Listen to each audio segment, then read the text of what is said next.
Si he de escribir sobre algo, antes me gusta leer sobre ello.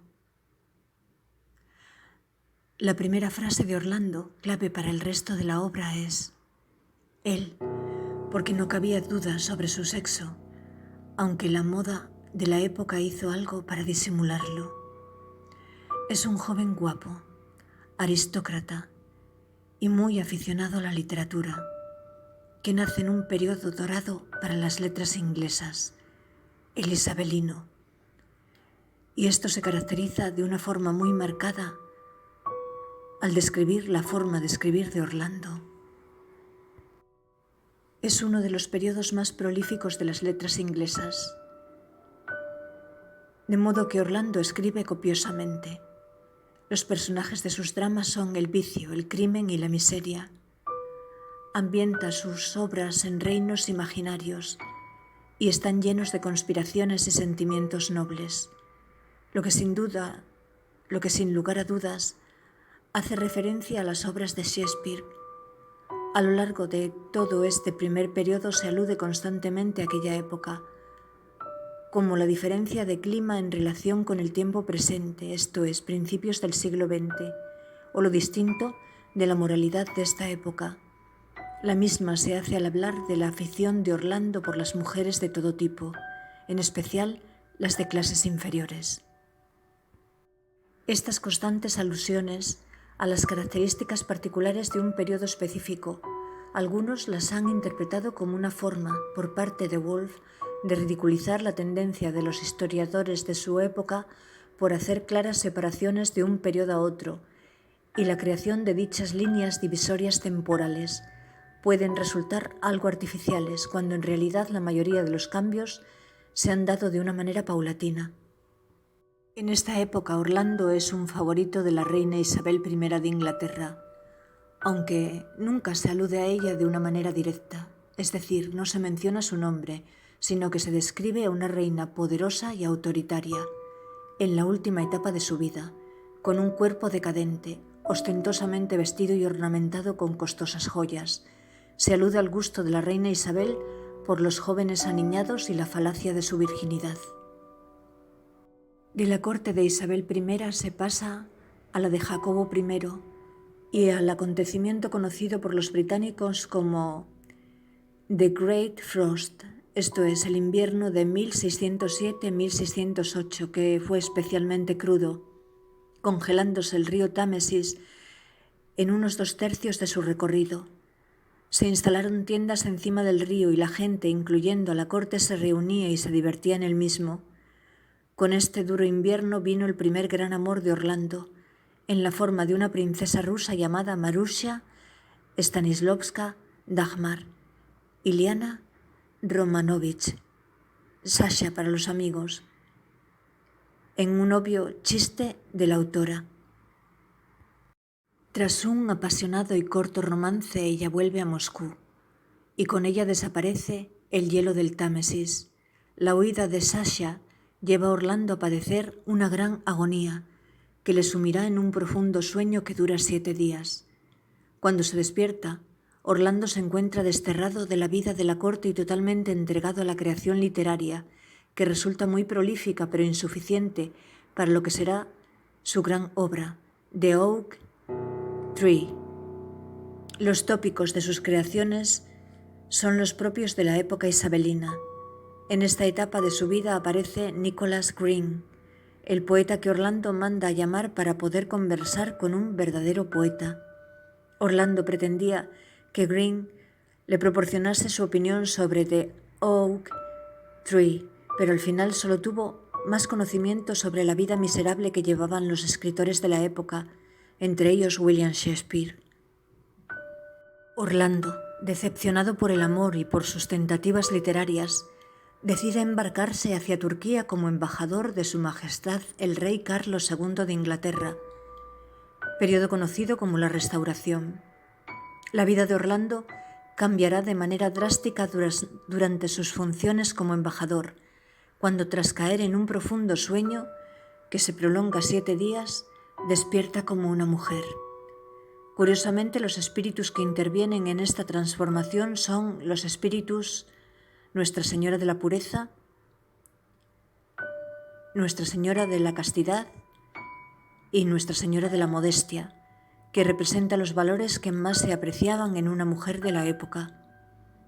Resulta en extremo alegórico que sea necesaria la intervención de estos tres espíritus para la creación de una mujer de lo que antes era un hombre.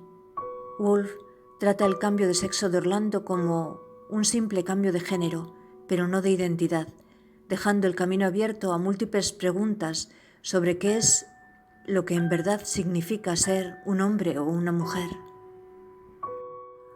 Una vez se da inicio a esta nueva etapa de la vida de Orlando, ahora como mujer, este ser andrógino decide huir de Estambul en el lomo de un burro y con la ayuda de un gitano. Se embarca en un viaje sin rumbo que acaba llevándolo a la meseta central Anatolia. Allí vivirá un tiempo conviviendo con gitanos nómadas que viven de sus rebaños de cabras. Llevará una vida plácida llena de constante contemplación a la naturaleza. Esta vida le creará problemas con los gitanos, quienes no entendían el porqué tras contemplar la naturaleza. Decía constantemente, qué bueno es comer. Quienes no entendían el porqué tras contemplar la naturaleza decía constantemente, qué bueno es comer, que era como los gitanos decían la palabra hermoso.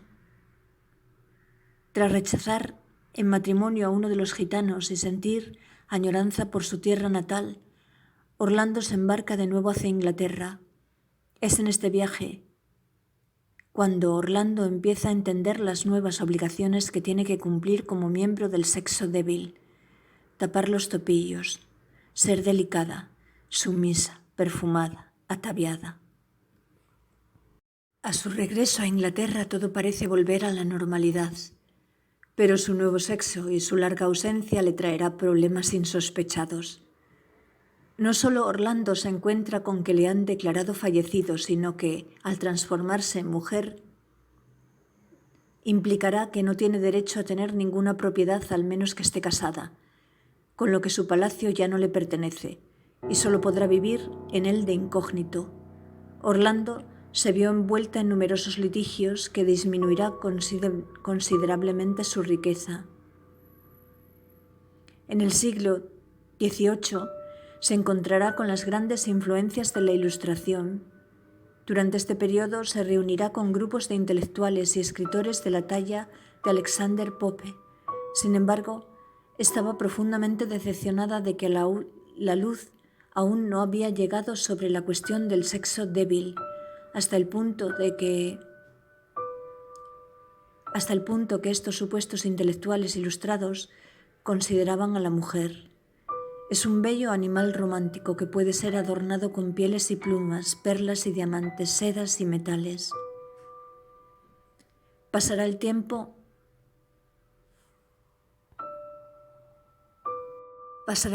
y llega la revolución industrial con sus trenes y fábricas, tras lo cual Orlando se topará con el periodo victoriano, un periodo más oscuro aún para los derechos de la mujer con su amoralismo exacerbado, pero es entonces cuando conoce a Squire, Marmaduke, Bontrop, Shelmerdine, un aventurero librepensador, con el que mantendrá una relación en la que no se sabía quién era el hombre y quién la mujer. ¡Qué interesante! El siglo XX y su primera gran guerra marcan el último capítulo de la obra, en el que aparece Orlando, su hijo carnal y su hijo literario, de Oak Tree, el roble, en el que trabajó a lo largo de 300 años y que le reportará un gran éxito en este nuevo siglo. Fuentes literarias de Orlando. Virginia Woolf se inspiró en el Orlando innamorato de Matteo Maria Boiardo y el Orlando furioso de Ludovico Ariosto. También tomó en cuenta la obra de Vita Sackville West, Noll and the Sackvilles. Contexto y estructura. La novela fue escrita por Woolf basándose en la vida de Vita Sackville West, una aristócrata y escritora con la que Woolf tuvo una relación amorosa a finales de los años 20. De hecho, la novela está dedicada a Sackville.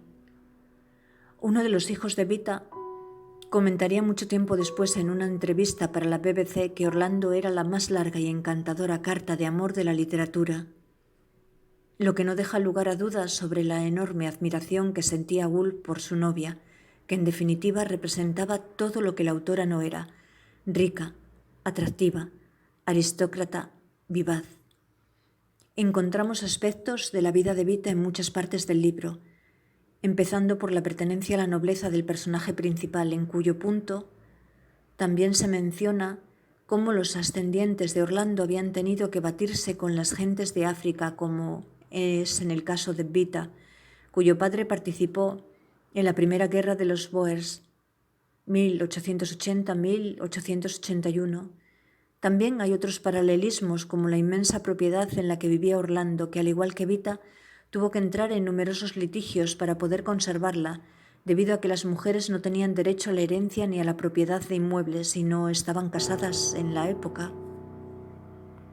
Por otra parte, la novela está escrita siguiendo un formato de biografía, pero obviamente haciendo una mofa de los convencionalismos de la biografía de la época. La referencia al tiempo y al transcurso del mismo no es precisa. Woolf comenta en varias partes de la obra lo que debe hacer un buen biógrafo y lo que no, siempre optando por lo que se supone es lo que debe ser el papel del buen biógrafo.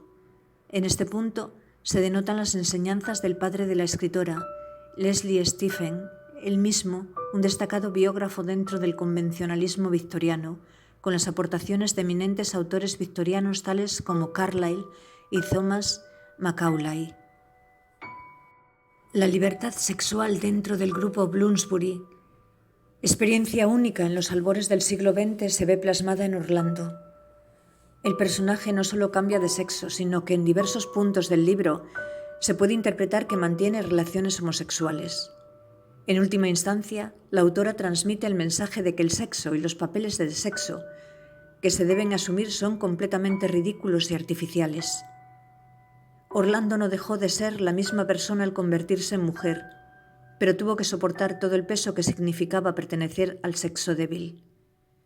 Woolf no se embarcó en este proyecto como un trabajo serio, sino como unas vacaciones de escritor. A Writer's Holiday.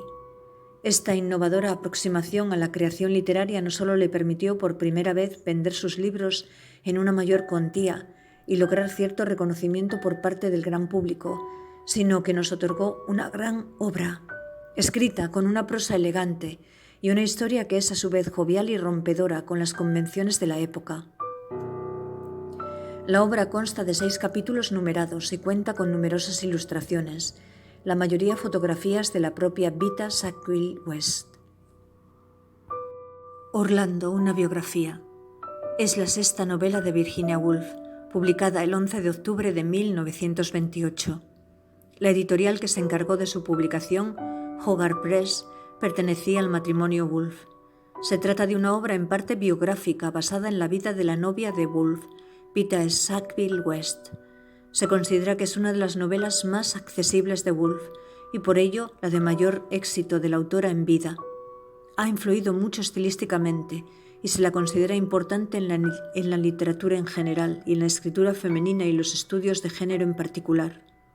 La directora, Sally Porter, rodó una notable versión cinematográfica en 1992 con Tilda Swinton de protagonista como Orlando y Quentin Crise como la reina Isabel I. En esta novela se tratan temas considerados tabúes en su época, tales como la homosexualidad, la sexualidad femenina, además del papel de la mujer dentro de una sociedad y como creadora literaria. Todos estos temas se presentan contextualizados en distintos periodos históricos, desde el periodo isabelino, pasando por el periodo victoriano, hasta llegar a la época moderna en los albores del siglo XX. Sí, porque yo empecé a leer por el final, por lo que más me interesaba en principio. Aunque la autora presenta la obra como una biografía, en realidad se trata de una parodia de este género literario, y de manera especial de la tradición que ya existía en el Reino Unido en este tipo de género en el periodo victoriano, en el que predominaban los autores y en el que los personajes históricos objeto de dichas obras eran los hombres, con lo que esta obra aporta una visión especialmente crítica del papel asignado a la mujer, no solo dentro de las sociedades machistas imperantes durante los casi 4 siglos por los que transcurre la obra, sino también dentro del mundo literario, un sector prácticamente reservado solo para hombres. Orlando, 1928, es una fantasía libre basada en algunos pasajes de la vida de Vita Sackville West, su amante desde 1922 y también escritora, en que la protagonista vive 5 siglos de la historia inglesa. Tiene una cualidad distintiva respecto al resto de novelas de Virginia Woolf, como sugiere su subtítulo, una biografía, pues intenta representar el personaje de una persona real. Pretendía consolar a Vita por ser mujer y por la pérdida de su hogar ancestral, Knoll House, en Kent, aunque es también un tratamiento satírico de Vita y su obra. En Orlando, las técnicas de los biógrafos históricos se ridiculizan. El personaje de un pomposo biógrafo se asume que es una burla. Fue traducida al español por José Luis Borges. De acuerdo al propio Borges, esta traducción fue una colaboración con Leonor Acevedo. Y hasta aquí.